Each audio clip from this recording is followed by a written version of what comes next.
నోటీసుల నేపథ్యంలో రాష్ట్రమంతా కూడా అట్టుడికిపోతూ ఉంది. ఎక్కడ చూసినా కేసీఆర్ గారికి ఇచ్చిన నోటీసులతోని తెలంగాణ సమాజం అంతా తమకు బాధ కలిగినట్టు, తమకు ఇబ్బంది అయినట్టు ప్రతి కుటుంబం నుండి ఈరోజు బాధ వెలిబుస్తున్న సందర్భం. కేసీఆర్ గారికి 2 సంవత్సరాల కింద రిజిస్టర్ అయిన కేసుని ఇప్పుడు నోటీస్ ఇవ్వడం, సిట్టేసి ఇప్పుడు విచారణ చేయడం అనేది చాలా బాధాకరం. 14 సంవత్సరాలు ఉద్యమం చేసి ఎన్నో అవమానాలు ఎదుర్కొని అన్ని పార్టీలను ఒకతాటి మీద తీసుకొచ్చి తెలంగాణ రాష్ట్రాన్ని సాధించిన నాయకుడు కేసీఆర్ గారు. 10 సంవత్సరాలు తొలి ముఖ్యమంత్రిగా రాష్ట్రానికి 10 సంవత్సరాలు రాష్ట్రాన్ని అన్ని రంగాలలో ముందుకు నడిపించి దేశంలోనే తెలంగాణ మోడల్ అనేటట్టు పాలన చేసి తెలంగాణ అభివృద్ధిని మొదటి స్థానంలో నిలిపిన వ్యక్తి కేసీఆర్ గారు. 10 సంవత్సరాలు జరిగిన అభివృద్ధిని నిన్నగాక మొన్న కేంద్ర ప్రభుత్వంలో ఎకనామిక్ సర్వే రూపంలో ఏ విధంగా రిజల్ట్స్ వచ్చినాయి అనేది స్పష్టంగా భారతదేశానికి, ముఖ్యంగా తెలంగాణ రాష్ట్రంలోని ప్రభుత్వానికి కనువిప్పు కలిగేటట్టు ఎకనామిక్ సర్వే రిపోర్ట్ రావడం జరిగింది. ఒక్కొక్క రంగాన్ని ఎంచుకొని బాగా చేస్తున్నారు కేసీఆర్ గారు.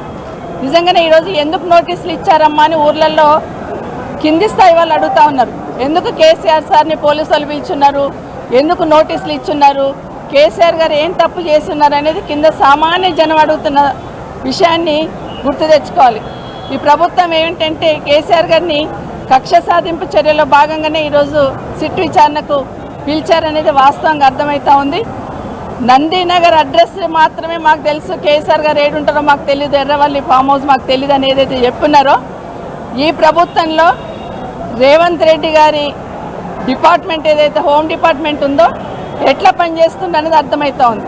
ఒక ప్రతిపక్ష నాయకుడిగా ఈ రాష్ట్రానికి 10 సంవత్సరాలు ముఖ్యమంత్రిగా చేసిన కేసీఆర్ గారు, 14 సంవత్సరాలు ఉద్యమ నాయకుడిగా ఉన్న కేసీఆర్ గారి అడ్రస్ తెలియదంటే ఈ డిపార్ట్మెంట్ కళ్ళు మూసుకొని పనిచేస్తుందా అనేది ఒకసారి ఆలోచించాల్సిన అవసరం ఉంది. నిజంగానే ఈరోజు కేసీఆర్ గారిని ఏ రకంగా అవమానించాలనే శతవిధాల ప్రయత్నం రేవంత్ రెడ్డి గారు చేస్తూ ఉన్నారు. గతంలో కాళేశ్వరం కమిషన్లో పిలిచారు విచారణకి, గంటలు కూర్చోబెట్టి విచారణ చేస్తున్నారు. మళ్ళీ ఇప్పుడు ఫోన్ ట్యాపింగ్లో కేసీఆర్ గారి అడ్రస్ తెలియదని, ఇంట్లో ఎవరు లేరని గోడ కతికిచ్చిపోయి వాళ్ళు ఇచ్చిన నోటీస్ని గోడ కతికించి ఒక రకమైన అవమానం చేయాలనే ప్రయత్నం చేస్తున్నారు. ఎన్ని అవమానాలైనా భరించిన సాహనశీలి కేసీఆర్ గారు, చట్టాన్ని గౌరవించే వ్యక్తి కాబట్టి ఈరోజు సిట్ విచారణకు హాజరై తన బాధ్యతంతా నిర్వహిస్తున్న సందర్భం అని తెలంగాణ సమాజం గుర్తించింది. ఒక్కసారి వెనక్కి తిరిగి చూసుకుంటే ఎందుకు ఇస్తున్నారు అసలు నోటీసులు, ఎందుకు కేసీఆర్ గారు వేధిస్తున్నారని తెలంగాణ సమాజం అంతా ప్రశ్నించుకుంటుంది. రాష్ట్రంలో రైతులకి అసలు కరెంటే రాదన్న సందర్భంలో 24 గంటల కరెంటు కష్టపడి తీసుకొచ్చినందుకు కేసీఆర్ గారికి నోటీసులు ఇచ్చి విచారిస్తూ ఉన్నారా, లేదంటే రైతుకి పెట్టుబడి ఏంటో తెలియని సందర్భంలో దేశంలోనే కాదు ప్రపంచంలోనే రైతుకు పెట్టుబడి నేరుగా ఎకరాకి 10,000 రూపాయలు ఆయన అకౌంట్లో వేసి దాదాపుగా 1,00,000 కోట్ల వరకు రుణమాఫీ కానీ రైతుల బంధు కానీ కలిపి నేరుగా రైతుల అకౌంట్లలో వేసినందుకు కేసీఆర్ గారిని విచారిస్తూ ఉన్నారా, కాళేశ్వరం లాంటి ప్రాజెక్ట్ కట్టినందుకు కేసీఆర్ గారిని విచారిస్తూ ఉన్నారా, లేదంటే మిషన్ కాకతీయల చెరువులన్నీ బాగు చేసినందుకు కేసీఆర్ గారిని విచారిస్తూ ఉన్నారా, ఇలా చెప్తూ పోతే చాలా కార్యక్రమాలు చేసుకొచ్చారు కేసీఆర్ గారు. మరి వాటి గురించి ఈరోజు కేసీఆర్ గారిని విచారిస్తున్నారని సమాజం అంతా ప్రశ్నిస్తూ ఉంది. సంక్షేమానికి స్వర్ణ యుగంలో ఉంది కేసీఆర్ గారి పాలన. ఆ రోజు కళ్యాణ లక్ష్మి ఇచ్చే ఆడబిడ్డలకి మేనమామలుగా 1,00,000 రూపాయలు అందించున్నారు. కేసీఆర్ గారు కిట్ ఇచ్చి ఆ బిడ్డలకు భరోసా కల్పించున్నారు. ఈరోజు ఒక్కొక్క కార్యక్రమం తీసుకుంటే మిషన్ భగీరథ బిందె పట్టుకొని ఆడబిడ్డ బయటకు రావద్దు, అవమానం నీళ్ళు ఇచ్చున్నారు. ఇట్లా ఆడబిడ్డలకు ఒక్కొక్క సంక్షేమ కార్యక్రమం చేసుకుంటూ వచ్చున్నారు. యువతకు చూస్తే ఫీజు రియంబర్స్మెంట్ కానీ, ఓవర్సీస్ స్కాలర్షిప్ కానీ, యూనివర్సిటీల ఏర్పాటు కానీ, అట్లే గురుకులాల ఏర్పాటు, ఇట్లా ఏ రంగం తీసుకున్నా స్వర్ణయుగంలాగా నడిచింది కేసీఆర్ గారి పాలన. కానీ 2 ఏళ్ల నుండి 2 సంవత్సరాలు రేవంత్ రెడ్డి పాలన వచ్చిన తర్వాత వెనక్కి తిరిగి చూసుకుంటే అంత అధోగతి పాలు చేస్తున్న సందర్భం కనిపిస్తూ ఉంది.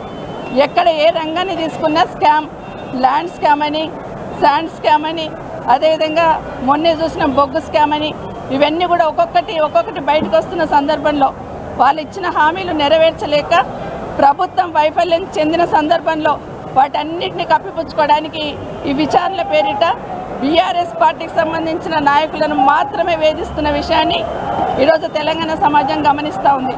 ఒకటి మాత్రం స్పష్టంగా అర్థమైంది, ఏదన్నా ఒక స్కామ్ బయటపడితే దాన్ని డైవర్ట్ చేయడానికి ఇమీడియట్గా బీఆర్ఎస్ పార్టీకి సంబంధించిన నాయకులను ఏ విధంగా వేధిస్తున్నారో స్పష్టంగా అర్థమైపోయింది. మొన్న ఈ మధ్య మీరు అందరు గమనించున్నారు, హరీష్ రావు గారు సింగరేణి కాలనీస్కి సంబంధించిన బొగ్గు స్కామ్ సంబంధించి మాట్లాడగానే సాయంత్రం సిట్ నోటీసులు ఇవ్వడం జరిగింది, ఫోన్ ట్యాపింగ్. అదేవిధంగా నెక్స్ట్ డే కేటీఆర్ గారు మాట్లాడగానే ఇమీడియట్గా మళ్ళీ సిట్ నోటీస్ ఇవ్వడం జరిగింది. మొన్న హరీష్ రావు గారు గోదావరికి సంబంధించిన జలాలు పక్క రాష్ట్రాలకు తరలించిపోతూ ఉంటే ఈ రాష్ట్ర ప్రభుత్వం నిమ్మకు నీరెత్తినట్టు ఉంది అని గట్టిగా మాట్లాడేసరికి ఇమీడియట్గా కేసీఆర్ గారికి నోటీసులు ఇవ్వడం జరిగింది. అంటే రాష్ట్రంలో సంబంధించిన ఏదైనా ఇష్యూ తీసుకొచ్చినప్పుడు దాన్ని డైవర్ట్ చేయడానికి, డైవర్ట్ పాలిటిక్స్ ఏ విధంగా చేస్తున్నానికి స్పష్టంగా అర్థమవుతున్న విషయాన్ని ప్రజలు ఇప్పుడిప్పుడే గమనిస్తూ ఉన్నారు. ఒకటి మాత్రం వాస్తవం, ఎన్ని నోటీసులు ఇచ్చినా ఎంత వేధించినా కూడా తెలంగాణ సమాజం అంతా కేసీఆర్ గారు వెన్నంటుంటుంది. తెలంగాణలో ప్రజలందరూ కూడా కేసీఆర్ గారు మళ్ళీ రావాలని కోరుకుంటున్నారు. ఎన్ని నోటీసులు ఇచ్చినా కూడా అసలు ఈ బీఆర్ఎస్ పార్టీ సంబంధించిన నాయకులు కానీ కేసీఆర్ గారిని తొనకరని మాత్రం మరొకసారి గుర్తు చేసుకుంటూ ఒకటి మాత్రం రేవంత్ రెడ్డి గారు చెప్పాలి. ఈరోజు టెలిఫోన్ ట్యాపింగ్ కింద సంబంధం లేకపోయినా కేసీఆర్ గారిని పిలిచారు కదా, మరి ఈరోజు ఈ రాష్ట్రంలో టెలిఫోన్ ట్యాపింగ్ జరుగుతుందా లేదా? జరిగితే రేవంత్ రెడ్డి గారు చేయిస్తున్నారా, లేకపోతే హోమ్ డిపార్ట్మెంట్లోనే వింగ్ చేస్తుందా, లేదంటే టెలిఫోన్ ట్యాపింగ్ అనేది రాష్ట్రంలో తీసేశారా? ఇది ఖచ్చితంగా సమాధానం చెప్పాలి. ఎందుకంటే ఎవరిని అడిగినా చెప్తారు టెలిఫోన్ ట్యాపింగ్ అనేది హోమ్ డిపార్ట్మెంట్లో ఒక వింగ్ పనిచేస్తుంది. అసలు ముఖ్యమంత్రికి కానీ ఎవరికైనా సంబంధం ఉండదు అనేది అందరూ జగమెరిగిన సత్యం.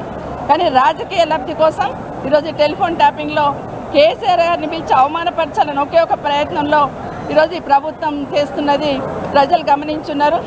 రేపు జరుగుతున్న మున్సిపల్ ఎన్నికల్లో ఓటమి భయంతో మాత్రమే ఈ టెలిఫోన్ ట్యాపింగ్ విషయాన్ని తెరమీకి తీసుకొచ్చారు.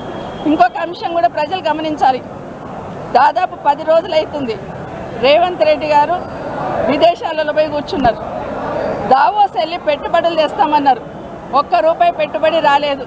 మరి దాన్ని డైవర్ట్ చేయడానికి కూడా ఈ నాటకం ఆడుతుందనే స్పష్టంగా అర్థమవుతున్న విషయాన్ని ప్రజలు గమనించాలి. ఎవరు ఎన్ని రకాలుగా ఇబ్బంది పెట్టినా కేసీఆర్ గారు తెలంగాణ కోసం, తెలంగాణ సమాజం కోసం మాత్రమే పనిచేస్తుండ అనేది స్పష్టంగా అర్థమవుతుంది.